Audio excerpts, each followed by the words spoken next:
একটা টপিক নির্ধারণ করেছেন যে আধুনিক যুগে ইসলামিক লাইফস্টাইল।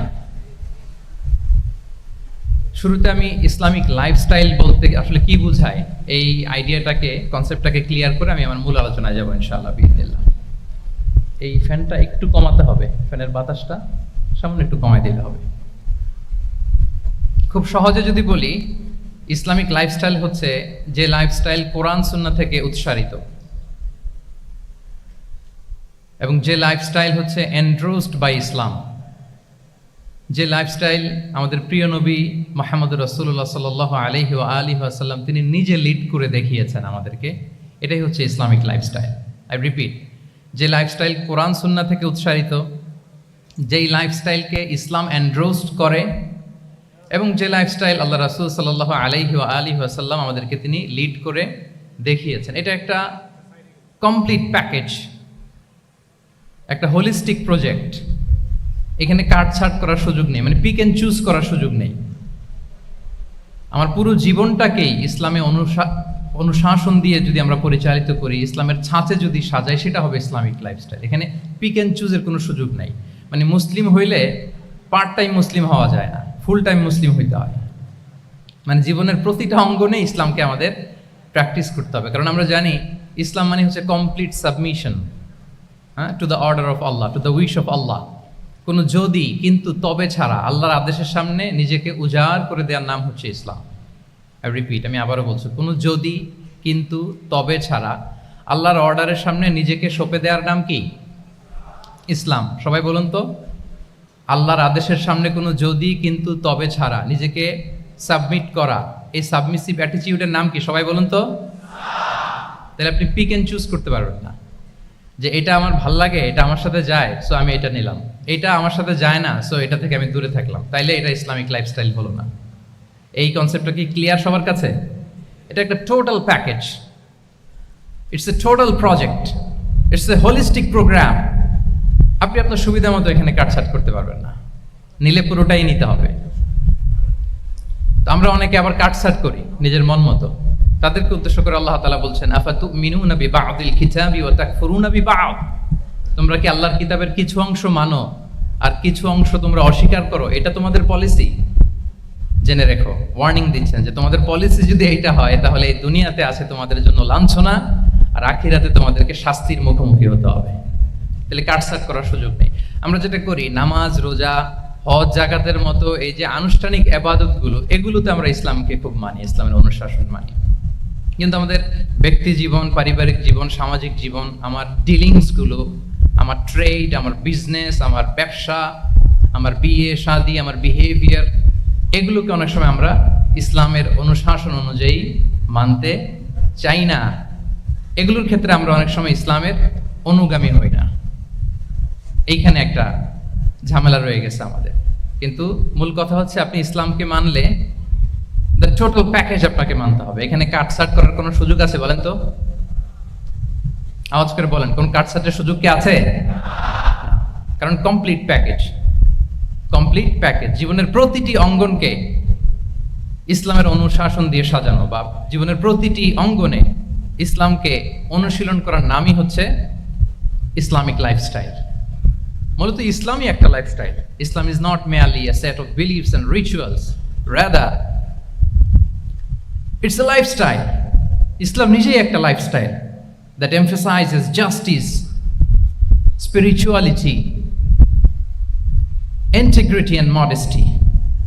আপনি যদি নিতে চান, আপনাকে পুরোটাই নিতে হবে, তাহলে কাটছাট করার সুযোগ নেই। এটা হচ্ছে প্রথম, first and foremost reminder tonight, যে ইসলাম একটা টোটাল প্যাকেজ, একটা কমপ্লিট প্রোগ্রাম, একটা হোলিস্টিক প্রোগ্রাম।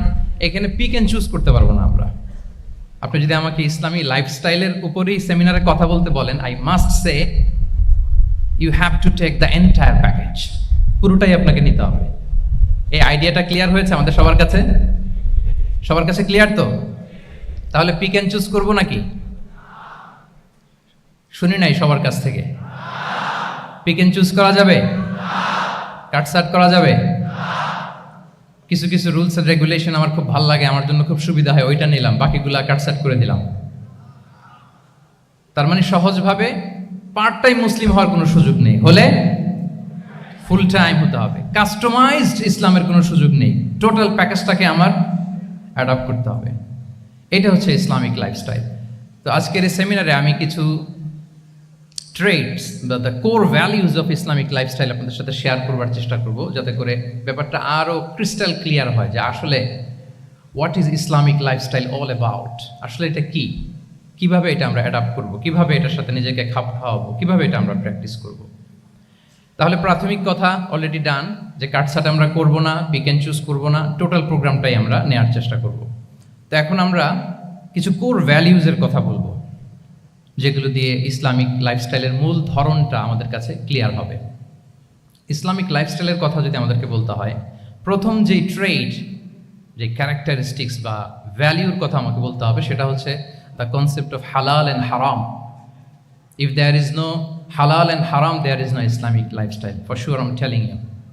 যদি হালাল হারাম না থাকে, এটা যদি আমরা মেনটেন না করি, এটা কোশ্চিন কালো ইসলামিক লাইফস্টাইল হবে না। আপনাকে হারাম থেকে যোজন যোজন দূরে থাকতে হবে, আর হালাল দিয়ে জীবনটাকে সাজাতে হবে। কারণ যেখানেই হালাল সেখানেই বারাকা। রিপিট, আমি আবারও বলছি, যেখানেই হালাল সেটার মধ্যে কি হারামে কোনো বারাকা আছে? হারামে আছে অস্থিরতা, সাময়িক উন্মাদনা, এর ভেতরে বারাকা নাই। হালালের ভেতরে আল্লাহ তাআলা বারাকা ঢুকিয়ে দিয়েছে। আচ্ছা, আপনারা বলুন তো, গরুর গোশত খাওয়া এটা হালাল না হারাম? হালাল। কুকুরের গোশত খাওয়া হালাল না হারাম? আচ্ছা, গরু বছরে বাচ্চা দেয় কয়টা? গাভী? আচ্ছা, একটা। কুকুর দেয় কয়টা? কয়টা? 7টা, 8টা, 10টা? ফ্যামিলি প্ল্যানিং নাই তো? দেদারসে দিচ্ছে। আচ্ছা, গরু হালাল, কুকুর হারাম। গরু বাচ্চা দেয় কয়টা? কুকুর দেদারসে দিচ্ছে। তারপরেও বলেন, আমাদের এই যে বাংলাদেশে আমাদের কুরবানির ঈদে লক্ষ লক্ষ গরু জবাই হয়, বিয়ের অনুষ্ঠানগুলোতে এত গরুর গোশত আমরা খাই, প্রতিদিনের চাহিদা মেটানোর জন্য তো কত গরু কুরবানি করা হয়। এরপরেও বলেন, বাংলাদেশে গরু বেশি না কুকুর বেশি? সবাই বলেন, গরু বেশি না কুকুর বেশি? কারণ কি? হালাল। কারণ কি? এই হালালে বরকত ঢুকিয়ে দিয়েছে কে? তাহলে if there is no concept of halal and haram, there is no Islamic lifestyle. প্রথম core value of Islamic lifestyle হচ্ছে আপনাকে হালাল দিয়ে আপনার জীবনকে সাজাতে হবে। লা ইয়াদখুলুল জান্নাতা জাসাদুন গুযিয়া বিল হারাম। হারাম খেয়ে বর্ধিষ্ণু যে দেহ, সে দেহ আল্লাহর জান্নাতে প্রবেশ করবে না। মানে whatever you consume, it should be halal. এটা হালাল হইতে হবে। শুধু যেটা আপনি খাচ্ছেন এটাই না, কুলু মিম্মা ফিল আরদি হালালাম তাইয়্যিবা, আল্লাহ তাআলা বলেছেন যেটা কনজিউম করবো হালাল হবে, হালাল হতে হবে। তো এটা শুধু এত ন্যারো কনসেপ্ট না, আপনার জীবনের সবটাই হালাল হতে হবে। ইউর ফুড শুড বি হালাল, ইউর ড্রিঙ্ক শুড বি হালাল, ইউর ইনকাম শুড বি হালাল, ইউর ফ্যাশন শুড বি হালাল, ইউর এন্টারটেইনমেন্ট শুড বি হালাল। সব কিছু হালাল হইতে হবে। আমরা অনেকে যে ভুলটা করি, আমরা খাওয়ার ক্ষেত্রে শুধু হালাল খুঁজি, এরকম অনেকে করে, কিন্তু অন্যান্য ক্ষেত্রে হালাল হারামের বাজ বিছান নাই। আমি একটা উদাহরণ প্রায়ই দেই, দেখবেন যে আমাদের বাংলাদেশের সরকারি অফিসগুলোতে তো ঘুষ চলে নাকি? আল্লাহ ঘুষ থেকে এই জাতিকে তুমি হেফাজত করো। আচ্ছা, দেখবেন যে আমাদের বিভিন্ন সরকারি অফিসগুলোর মুসলিম কর্মকর্তারা, তারা ওয়াইন খায় না। আমি দেখেছি, থাইল্যান্ডে গিয়েছে, চায়না গিয়েছে অফিসের কাজে, ওখানে হালাল রেস্টুরেন্টগুলো খোঁজে, কারণ মুসলিম, তার হালাল খাইতে হবে।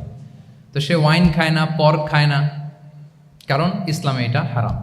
আবার অনেক হিন্দু কর্মচারী, সে আবার গরুর গোশত খায় না, কারণ কি তার ধর্মে ওইটা হারাম। কিন্তু এই মুসলিম কর্মচারী, হিন্দু কর্মচারী দুইজনের নির্বিশেষে মাশাআল্লাহ ঘুষ খায়। এরকম হয় না? দেখেন, মুসলিম ওয়াইন খায় না, পর্ক খায় না, তার ধর্মে হারাম। আমার হিন্দু ভাই গরুর গোশ খায় না, এটা তার ধর্মে হারাম। কিন্তু ঘুষ আবার দুই ধর্মে হালাল নাকি? হ্যাঁ, হালাল। তার মানে ওই যে pick and choose, you got the point, right? Pick and choose করেছে যে আমার ধর্মের এই এই নিয়ম আমি মানব, কারণ এটা আমার জন্য খুব ফ্লেক্সিবল, এটা খুব ভালো লাগে। কিন্তু যেটা কঠিন হয়ে যাচ্ছে, যেটা তার বিরুদ্ধে দাঁড়াচ্ছে, ওইটা সে মানে না। তাহলে পিক এন্ড চুজ করার কোনো সুযোগ। আমরা আমাদের গোটা জীবনকে হালাল দিয়ে সাজাইতে হবে, তাহলে your lifestyle will be Islamic lifestyle. এই কথাটা কি বুঝতে পেরেছেন?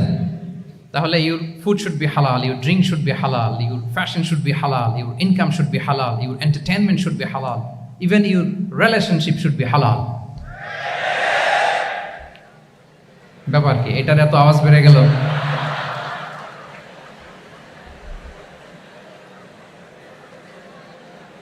এটা কমন পড়ে গেছে নাকি?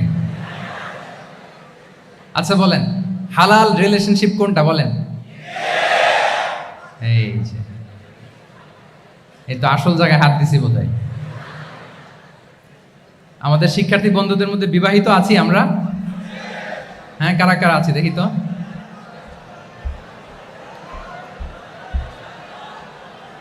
দেখি মাশাআল্লাহ মাশাআল্লাহ, ঠিক আছে ঠিক আছে। আমাদের বোনরা উপরে আছেন মাশাআল্লাহ, অনেকে হাত তুলেছেন আলহামদুলিল্লাহ। এই তো আমাদের যারা হাত তুলছেন তাদের জন্য একটা তাকবীর দেই আমরা, আল্লাহু আকবার। এই যে আপনারাই বলেছেন, আমার কোনো লিগ্যাল অপিনিয়ন দেওয়ার প্রয়োজন হচ্ছে না, যে হালাল রিলেশনশিপ হচ্ছে বিয়ে।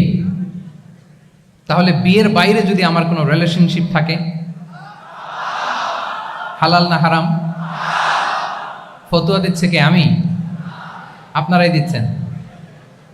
বলেন, বিবাহ পরবর্তী কোনো যদি এক্সট্রা ম্যারিটাল রিলেশনশিপ থাকে, এটা ইসলামে হালাল না হারাম? তাইলে pre marriage relationship, after marriage relationship, এটা শরীয়তে হারাম। তো এই হারাম যদি আমি এই হারামের সাথে যদি নিজেকে জুড়ে দেই, তাহলে আমার লাইফস্টাইল এটা ইসলামিক লাইফস্টাইল হতে পারে না। আমরা বিয়ের মতো পবিত্র বন্ধনের মধ্য দিয়ে আমরা আমাদের দাম্পত্য জীবনকে উপভোগ করব। আল্লাহ তৌফিক দান করুক। এই যে অনেকে হাত তুলে ফেলছে মাশাআল্লাহ, তার মানে সেকেন্ড ইয়ারে আছে, ফার্স্ট ইয়ারে আছে, থার্ড ইয়ারে আছে, আলহামদুলিল্লাহ হালাল রিলেশনশিপে তারা গিয়েছে মাশাআল্লাহ।